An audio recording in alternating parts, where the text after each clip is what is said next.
गांव के एक कोने में एक गरीब किसान रामू अपनी छोटी सी झोपड़ी में रहता था।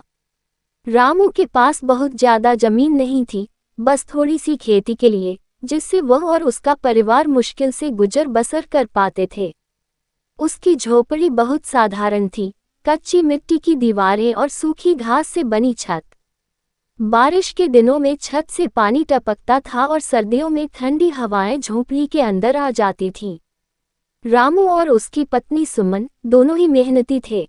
रोज सुबह रामू खेत में काम करने चला जाता था और सुमन घर के कामों के साथ साथ अपने छोटे से बगीचे में सब्जियां उगाती थी। उनके पास 2 बच्चे भी थे जो गांव के स्कूल में पढ़ते थे। जीवन कठिन था, लेकिन रामू और सुमन ने कभी हार नहीं मानी। रामू का एक सपना था, वह अपनी झोपड़ी को पक्का घर बनाना चाहता था ताकि उसके बच्चों को बेहतर जीवन मिल सके। लेकिन ये सपना पूरा करना इतना आसान नहीं था। रामू ने कई सालों तक मेहनत की, अपने खेत में अधिक से अधिक फसल उगाने की कोशिश की, लेकिन सूखा, बाढ़ और अन्य प्राकृतिक आपदाओं के कारण कभी भी उसकी फसल पूरी तरह से सफल नहीं हो पाई। एक दिन गांव के जमींदार ने रामू के खेत को खरीदने का प्रस्ताव दिया। उसने रामू से कहा कि अगर वह खेत बेच देगा तो उसे एक बड़ी रकम मिल सकती है, जिससे वह अपने सपनों का घर बना सकता है। लेकिन रामू ने यह प्रस्ताव ठुकरा दिया। उसका खेत उसकी विरासत था, जिसे उसने अपने पूर्वजों से पाया था। वह अपने खेत को बेचकर आराम की जिंदगी जी सकता था, लेकिन वह अपने पूर्वजों की विरासत को छोड़ना नहीं चाहता था।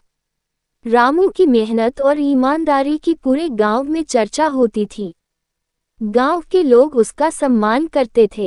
एक दिन गांव में एक बड़ा आयोजन हुआ, जिसमें जिले के अधिकारी और गांव के मुखिया भी शामिल हुए। वहां पर रामू की ईमानदारी और कड़ी मेहनत की चर्चा हुई।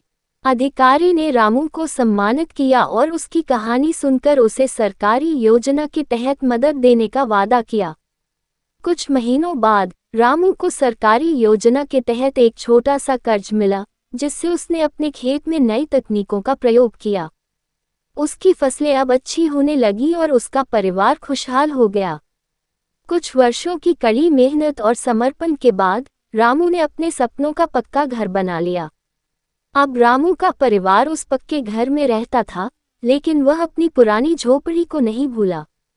रामू ने उस झोपड़ी को गांव के मंदिर के पास रखवा दिया, ताकि गांव के लोग और उनके बच्चे उसकी कहानी से प्रेरणा ले सकें।